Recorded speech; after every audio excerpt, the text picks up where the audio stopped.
दोस्तों, आचार्य चाणक्य की नीतियां और विचार भले ही आपको थोड़े कठोर लगें, लेकिन ये कठोरता ही जीवन की सच्चाई है। हम लोग अपनी भाग दौड़ भरी जिंदगी में भले ही इन नीतियों को नजरअंदाज कर दें, लेकिन ये नीतियां ही जीवन की हर कसौटी पर आपकी मदद करेगी। आचार्य चाणक्य की इन्हीं नीतियों में से आज हम एक और नीति का विश्लेषण करेंगे।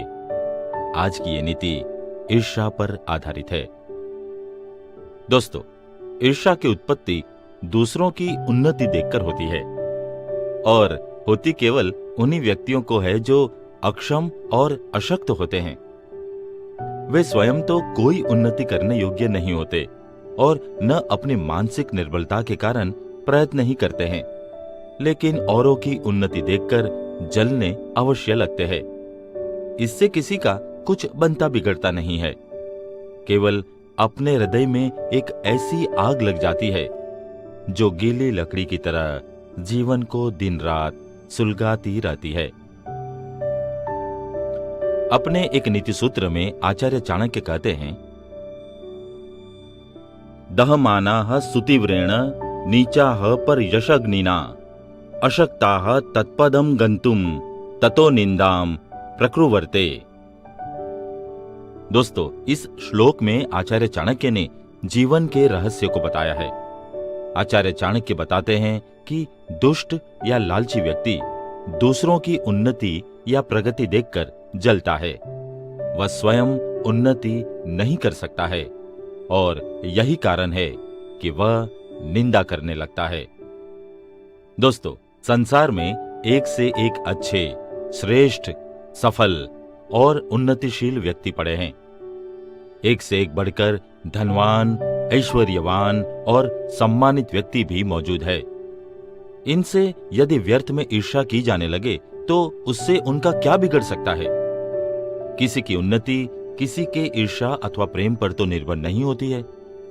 हर आदमी अपने परिश्रम, पुरुषार्थ और प्रयत्न के बल पर ही आगे बढ़ता और ऊंचे चढ़ता है। यदि कोई व्यक्ति उससे मन ही मन ईर्ष्या करता रहे तो उसका प्रभाव उस पर क्या पड़ सकता है? वह अपनी ओर से जब तक अपने परिश्रम और प्रयत्न को सक्रिय रखेगा, प्रगति के पथ पर बढ़ता जाएगा। उसे न तो किसी की ईर्ष्या रोक सकती है और न द्वेष। दोस्तों, कुछ दोहे, कुछ चौपाइयां और कुछ कहावतें ऐसी है जो आज भी प्रासंगिक है। इंसान कभी गुफाओं में अपना जीवन जीता हुआ आज धरती से चांद की दूरी को लांघकर मंगल ग्रह के पार जाने का दम भरने लगा है, परंतु इनका वजूद न कभी बदला है और न ही कभी बदलेगा।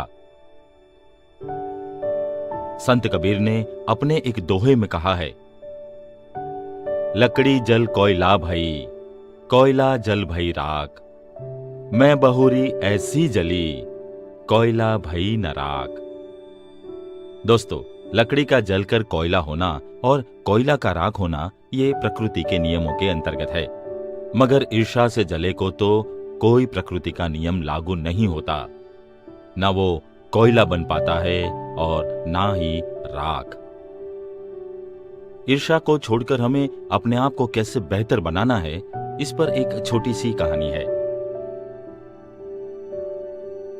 एक बार की बात है, बीरबल दरबार में मौजूद नहीं थे। इसी बात का फायदा उठाकर कुछ मंत्रीगण बीरबल के खिलाफ महाराज अकबर के कान भरने लगे। उनमें से एक ने कहा, महाराज, आप केवल बीरबल को ही हर जिम्मेदारी देते हैं और हर काम में उन्हीं की सलाह ली जाती है।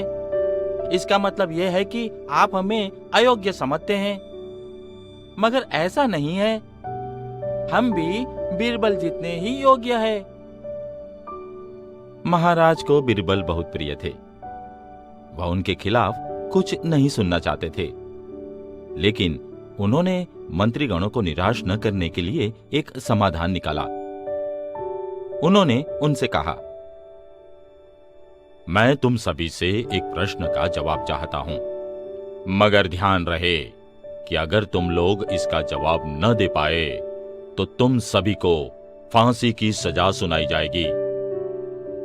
दरबारियों ने झिझक कर महाराजा से कहा, ठीक है महाराज, हमें हमें आपकी शर्त मंजूर है, लेकिन पहले आप प्रश्न तो पूछिए। महाराज ने कहा, दुनिया में सबसे बड़ी चीज क्या है? सवाल सुनकर सभी मंत्रीगण एक दूसरे का मुंह ताकने लगे। महाराज ने उनकी ये स्थिति देखकर कहा, याद रहे कि इस प्रश्न का उत्तर सटीक होना चाहिए। मुझे कोई भी अटपटा सा जवाब नहीं चाहिए। इस पर सभी मंत्रीगणों ने राजा से इस प्रश्न का उत्तर देने के लिए कुछ दिनों की मोहलत मांगी। राजा भी इस बात के लिए तैयार हो गए। महल से बाहर निकलकर सभी मंत्रीगण इस प्रश्न का उत्तर ढूंढने लगे। पहले ने कहा कि दुनिया की सबसे बड़ी चीज भगवान है, तो दूसरा कहने लगा कि दुनिया की सबसे बड़ी चीज तो भूख है। तीसरे ने दोनों के जवाब को नकार दिया। भगवान कोई चीज नहीं है और भूख को भी बर्दाश्त किया जा सकता है। इसीलिए राजा के प्रश्न का उत्तर इन दोनों में से कोई नहीं है। धीरे धीरे समय बीतता गया और मोहलत में लिए गए सभी दिन भी गुजर गए। फिर भी राजा द्वारा पूछे गए प्रश्न का जवाब न मिलने पर सभी मंत्रीगणों को अपनी जान की फिक्र सताने लगी। कोई अन्य उपाय न मिलने पर वो सभी बीरबल के पास पहुंचे और उन्हें अपनी पूरी कहानी सुनाई। बीरबल पहले से ही इस बात से परिचित थे। उन्होंने कहा, मैं तुम्हारी जान बचा सकता हूं, लेकिन तुम्हें वही करना होगा जैसा मैं कहूं। सभी बीरबल की बात पर राजी हो गए। अगले दिन बीरबल ने एक पालकी का इंतजाम करवाया। उन्होंने 2 मंत्रीगणों को पालकी उठाने का काम दिया, तीसरे से अपना हुक्का पकड़वाया और चौथे से अपने जूते उठवाए और स्वयं पालकी में बैठ गए। फिर उन सभी को राजा के महल की ओर चलने का इशारा दिया। जब सभी बीरबल को लेकर दरबार में पहुंचे तो महाराज इस मंजर को देखकर हैरान थे। इससे पहले कि वो बीरबल से कुछ पूछते, बीरबल खुद ही राजा से बोले, महाराज, दुनिया की सबसे बड़ी चीज गरज होती है। अपनी गरज के कारण ही ये सब मेरी पालकी को उठाकर यहां तक ले आए हैं। यह सुनकर महाराज मुस्कुराए बिना न रह सके और सभी मंत्रीगण शर्म के मारे सिर झुकाए खड़े रहे। दोस्तों, हमें भी किसी की योग्यता से जलना नहीं चाहिए, बल्कि उससे सीख लेकर खुद को भी बेहतर बनाने की कोशिश करनी चाहिए। दोस्तों, ईर्ष्या की आग में अपनी शक्तियों को जलाने की अपेक्षा कहीं अच्छा और कल्याणकारी है कि दूसरों की उन्नति को ईर्ष्या की दृष्टि से देखने के बदले उसके उन गुणों और प्रयत्नों को देखे जिनके आधार पर उसने वह स्थिति प्राप्त की है। दूसरों के उदाहरण से केवल वे ही व्यक्ति लाभ उठा पाते हैं जो उनकी स्थिति को देखकर जलने के बजाय पुरुषार्थ की प्रेरणा पाते हैं। दूसरों की अपेक्षा अपने को निर्बल और दीनहीन बनाकर ईर्ष्या की आग में जलने के स्थान पर मनुष्य को चाहिए कि वह उससे सीख लेकर स्वयं भी ऐसी स्थिति पाने का प्रयत्न करे। ऐसा करने से उन्नति की संभावना उसके बराबर होने तक ही सीमित नहीं रहती, उससे आगे भी बढ़ा जा सकता है और उसकी अपेक्षा